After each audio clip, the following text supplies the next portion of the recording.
Epilog 1. Di kekaisaran yang penuh drama, kabar mengejutkan menyebar seperti api. Matthias von Erhard, duk paling top, mau nikah sama Laila, yatim piatu dari kalangan bawah yang cuma putri angkat pegawai di tanahnya.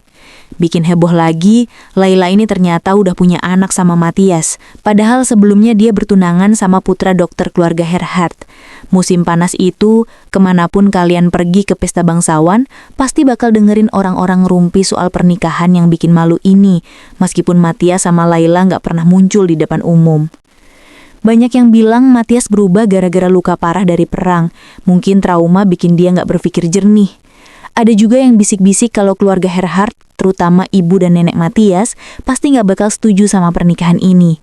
Yang lebih bikin kaget, anak mereka ternyata lahir akhir tahun lalu. Artinya Matthias sudah main serong sama Laila saat masih tunangan sama Claudine. Gila, Matthias nikahin simpanannya setelah punya anak haram, kata seorang bangsawan, dan ocehan kayak gitu langsung disetujui teman-temannya. Bangsawan lain kesal banget, ngerasa pernikahan ini kayak tamparan buat mereka. Ini pengkhianatan, aku nggak bakal datang ke pernikahan itu, nggak bisa terima cewek rendahan jadi bangsawan, seru salah satu dari mereka. Banyak yang setuju, apalagi kaum elit udah panik sama perubahan sosial yang cepat banget. Duk Erhard nikah sama rakyat jelata, ini cuma bikin semua makin kacau. Tapi ada juga yang berpikir realistis. Keluarga Erhard terlalu kuat di dunia bisnis Berg, jadi nggak ada yang berani ngelawan mereka secara terang-terangan. Perusahaan mereka lagi ngegas, dan pengaruh kapitalis perlahan ngalahin tatanan bangsawan lama. Gila sih, tapi ini kan Erhard, siapa yang berani macam-macam sama mereka, kata seseorang di antara kerumunan. Sementara para bangsawan ribut sendiri, pernikahan Matthias dan Laila tinggal menghitung hari. Acaranya bakal digelar di Arvis, cuma undang keluarga dan teman dekat. Ini bikin bangsawan yang tadinya mau boikot, malah kesal karena nggak diundang, ngerasa Matthias sombong banget. Di sisi lain, Laila habis malam gelisah, nyaris nggak tidur. Dia ngebayangin Matthias yang lagi tidur di sampingnya. Luka-luka perang di tubuhnya kelihatan jelas di bawah sinar matahari pagi. Selain bekas tembak di lengan yang udah dia tahu, ada luka lain di badan dan lengannya. Pertama kali ngelihat itu di taman, Laila kaget banget. Matthias kelihatan sama kayak dulu, wajah, postur, gerakan, tapi begitu dia buka baju, luka-luka itu bikin Laila nangis. Dia ngerasa sakitnya sendiri gara-gara ngelihat bekas luka itu. Matthias dengan senyum jahil bilang bagian favorit Laila, wajahnya nggak kena luka. Laila cuma bisa nggampar pelan, tahu banget dia nggak bakal kesakitan. Pagi itu, sambil ngeliatin bekas luka yang mulai memudar, Laila ngerasa kasihan meskipun Matthias tetap kelihatan ganteng dan bugar. Tiba-tiba dia sadar Matthias udah bangun dan ngeliatin dia. Dengan malu, Laila nanya, apa luka itu sakit? Tapi Matthias cuma bilang, dia boleh terus nyentuh lukanya. Merasa awkward, Laila buru-buru nyuruh Matthias balik ke kamarnya sendiri. Mereka baru aja nyampe di Arvis dari Ratse buat persiapan pernikahan, dan Laila udah kewalahan sama staf yang rubungin dia. Dulu mereka nganggep Laila cuma putri Tuan Remar, sekarang harus manggil dia calon Duchess Erhard. Laila sendiri nggak nyaman, setelah seumur hidup setara sama mereka, tiba-tiba harus jadi bos. Dia benci ide itu, tapi nggak bisa curhat ke siapapun. Laila tahu nikah sama Matthias bukan cuma soal jadi istri, tapi juga bawa tanggung jawab gede. Dia ngerasa asing di Arvis, tempat masa kecilnya, karena sekarang dia harus ngomong, mikir dan gerak beda. Yang paling berat, dia nggak bisa tiap saat bareng Felix, anaknya. Pas dia bilang ke Alice, calon ibu mertuanya, bahwa dia mau ngurus Felix sendiri, Alice cuma nyindir, bilang Laila sekarang Erhard, harus ikut aturan keluarga. Laila berusaha keras, tapi rasa nggak mampu makin kuat. Dia nggak yakin bisa jadi Duchess anggun kayak pendahulunya. Malam-malam dia cawa sendiri di kamar tidur megah yang bikin dia takut. Potret bangsawan di dinding kayak nyanyi-nyanyi ngejeek dia. Dia cuma pengen peluk Felix, ngerasain hangatnya, cium baunya yang lembut. Di tengah kecemasan, tiba-tiba dia dengar suara. Jantungan, dia lihat pintu rahasia terbuka dan Matthias muncul. Ternyata ada jalan rahasia antara kamar Duk dan Duchess. Padahal Alice sama Katarina udah ngingetin mereka harus jaga jarak sampai pernikahan, demi sopan santun. Tapi Matthias nggak peduli, dan Laila juga nggak nolak. Bersama Matthias, dia merasa nyaman, kayak peluk Felix, tapi dengan bonus Matthias bisa gendong dia juga. Pagi menjelang pernikahan, Laila makin panik, takut ketahuan.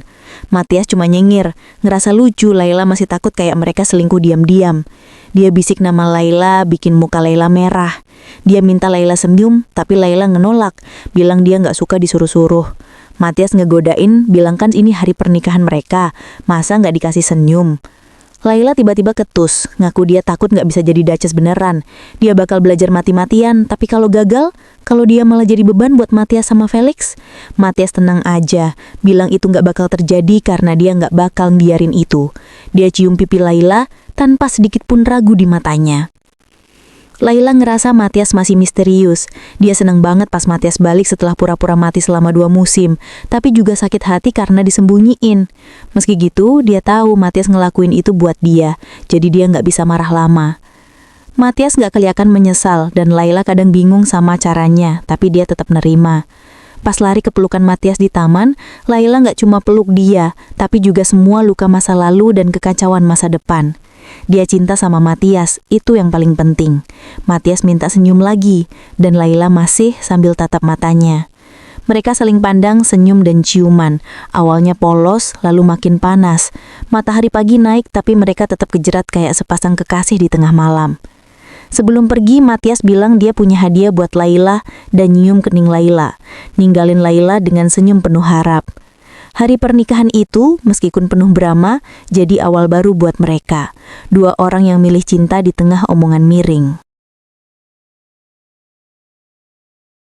Cry or Better Yet Back, Epilog 2. Felix von Herhart nggak butuh waktu lama buat bikin nenek dan nenek buyutnya jatuh hati.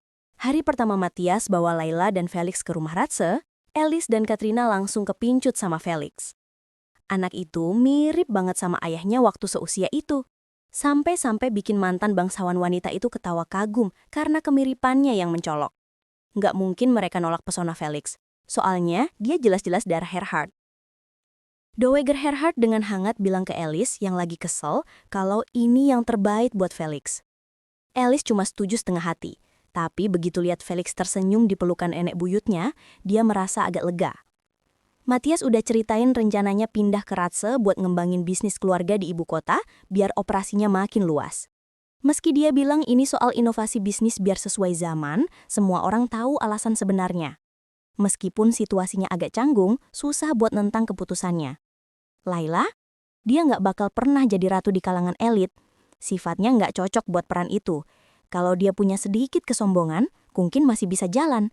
Tapi buat Alice dan Katrina, Laila benar-benar polos, tanpa pretensi sama sekali, yang justru bikin mereka bingung. Dia cerdas, murid berprestasi, dan pasti bisa belajar etiket atau sopan santun yang diajarin. Tapi itu aja nggak cukup buat jadi Duchess. Nggak peduli seberapa keras dia latihan buat kelihatan kayak bangsawan, tetap ada perbedaan antara pure bangsawan dan yang berusaha menjadi bangsawan. Orang-orang elit bakal langsung ngeh kalau Laila bukan dari kalangan mereka. Sebagai mantan Duchess, Alice dan Katrina tahu banget apa yang bakal dihadapi Laila sebagai Duchess Herhart berikutnya. Meski Laila berusaha mati-matian, wanita-wanita elit nggak bakal nerima dia sebagai bagian dari dunia mereka. Matias udah nyadar ini dan memutuskan buat nyegah situasi nggak enak dengan langkah drastis. Daripada Laila ditolak sama masyarakat kelas atas, dia yang bakal nolak dunia itu. Tapi ini bukan cuma mundur gitu aja. Matias paham banget cara kerja pikiran aristokrat. Dia tahu bahwa orang-orang di masyarakat kelas atas memandang rendah orang-orang yang mencoba menjilat mereka, sementara mereka menghormati dan bahkan iri pada orang-orang yang mengabaikan mereka. Pertanyaannya cuma satu, apa keluarga Herhart bisa tetap jadi nomor 1 di kekaisaran tanpa Duchess yang pimpin acara-acara sosial? Matias sih santai aja, nggak kelihatan khawatir. Katrina nanya apa Matias yakin bisa sukses cuma dengan 1 sayap. Matias, tanpa ragu, bilang dia yakin. Dia ngelihat keluar jendela ke langit, terus nyengir ke neneknya sambil bilang, di era sekarang, nama Herhart bakal lebih dihormati daripada sebelumnya. Alice sama Katrina ngerasa yakin sama pernyataan Matias. Soalnya dia kelihatan serius, bukan cuma overconfidence. Tapi mereka masih bingung, kenapa Matias izinin Laila kuliah? Alice ngelihat Matias dengan senyum licik, lalu bilang ke putranya, ya, setidaknya kita punya Felix, jadi ini bukan kerugian buat kita. Sebagai ganti penghormatan mereka ke kehidupan baru Matias dan Laila di Ratse, Alice dan Katrina ngusul kesepakatan. Felix harus ngabisin 1 musim tiap tahun di Arvis.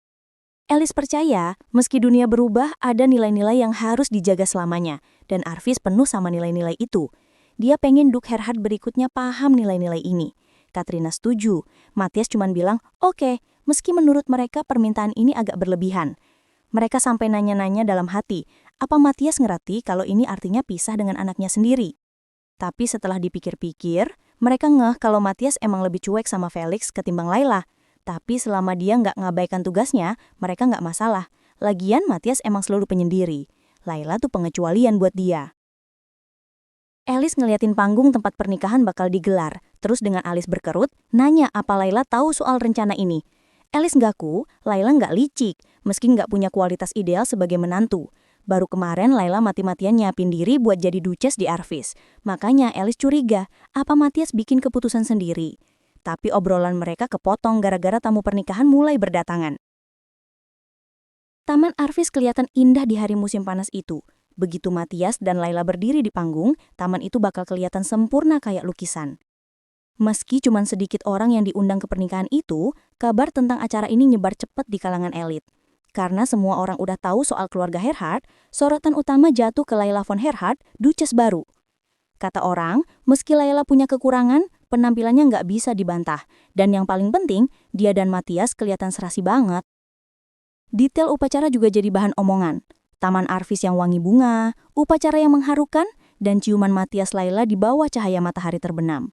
Lingkaran gosip terpaku sama betapa Matthias menghargai Layla di atas segalanya. Apa sih yang bikin Matthias, yang biasanya penyendiri, berubah gara-gara Layla? Para bangsawan di Berg penasaran, nungguin undangan ke pesta debut Layla di Arvis. Tapi, musim panas berganti musim utum. Undangan itu nggak pernah datang. Malah kabar mengejutkan muncul. Matthias dan Layla nggak bakal tinggal di Arvis, tapi di Ratse. Dan mereka nggak pergi bulan madu, karena Layla harus mulai kuliah di musim gugur. Desas-desus kalau Matthias tergila-gila sama Layla ternyata benar. Meski di depan umum dia tetap kelihatan dingin dan berwibawa, Matthias nggak berusaha bantah rumor itu. Singkat cerita, beberapa waktu berlalu. Layla keluar dari gedung biologi sambil megang buku teks. Dia ngerasain tatapan mahasiswa lain, tapi udah biasa. Sejak awal kuliah, dia udah jadi pusat perhatian. Kabar kalau Duchess Gerhard jurusan biologi nyebar cepat, dan aula gedung biologi sempat penuh sama orang-orang yang pengen ngeliat dia. Untungnya di semester kedua, perhatian itu udah reda. Meski udah beberapa bulan jadi Duchess, gelar itu masih terasa asing. Mungkin bakal gitu selamanya. Tapi setidaknya dia nggak ngerasa terbebani lagi. Cukup mikirin Felix dan dia ngerasa bisa ngadepin apa aja. Pas ngeliat sekelompok cowok bangsawan ngeliatin dia dengan tatapan sinis, Layla berhenti jalan. Mereka orang yang sama yang ditemuinya di jamuan makan bareng Matthias. Bedanya kalau malam itu mereka ramah, sekarang mereka kelihatan menghina. Tapi ini juga bukan hal baru. Layla lurusin postur, atur napas, dan meski cemas, dia genggam bukunya lebih kenceng tanpa kelihatan panik. Dengan senyum kecil, dia angguk ke mereka, nyoba gayanya Matthias yang elegan. Nggak sempurna sih, tapi cukup bikin mereka kaget. Lalu dia jalan terus. Hari itu kelasnya selesai cepet, jadi Layla ke taman buat ketemu Felix dan pengasuhnya. Langkahnya makin ringan pas mendekati air mancur tempat mereka janjian. Felix udah ngomong kata pertamanya dan jalan beberapa langkah. Dia makin menggemaskan tiap hari. Dan yang bikin orang takjub, dia makin mirip Matthias. Orang-orang bercanda panggil Felix Matthias yang ramah. Dan Layla tuju banget. Wajahnya mirip ayahnya, tapi kepribadiannya beda banget. Alice pernah bilang kalau ini keberuntungan, yang bikin Layla kaget karena waktu itu Matthias ada di sampingnya. Tapi Matthias kelihatan gak keberatan dan santai aja.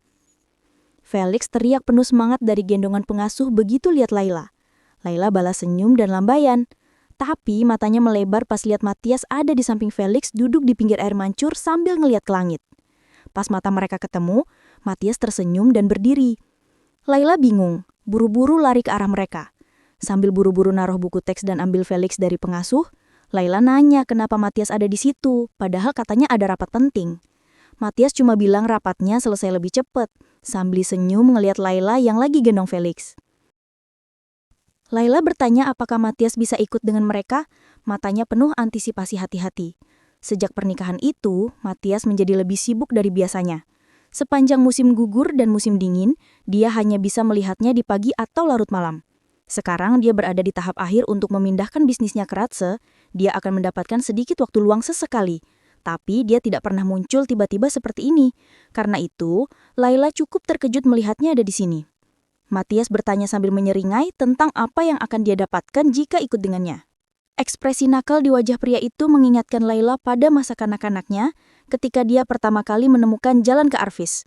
Saat itu, dia menganggapnya menakutkan, tapi juga sangat tampan sehingga dia tidak bisa mengalihkan pandangan darinya. Dia menggumbam tawaran kalau Matias ikut dengan mereka, dia akan membelikannya es krim sambil mengalihkan pandangannya. Terkadang, terasa aneh baginya menjalani hidup baru yang damai ini sebagai bagian dari keluarga Harhart. Matias bisa saja berkata apa saja untuk menanggapi es krimnya, tapi dia malah diam saja. Merasa malu, Laila mengetukkan kakinya dan mengerutkan alisnya. Kemudian, dia dengar tawa lembut. Dongak ke atas, Laila melihat dua pasang mata biru menatap darinya.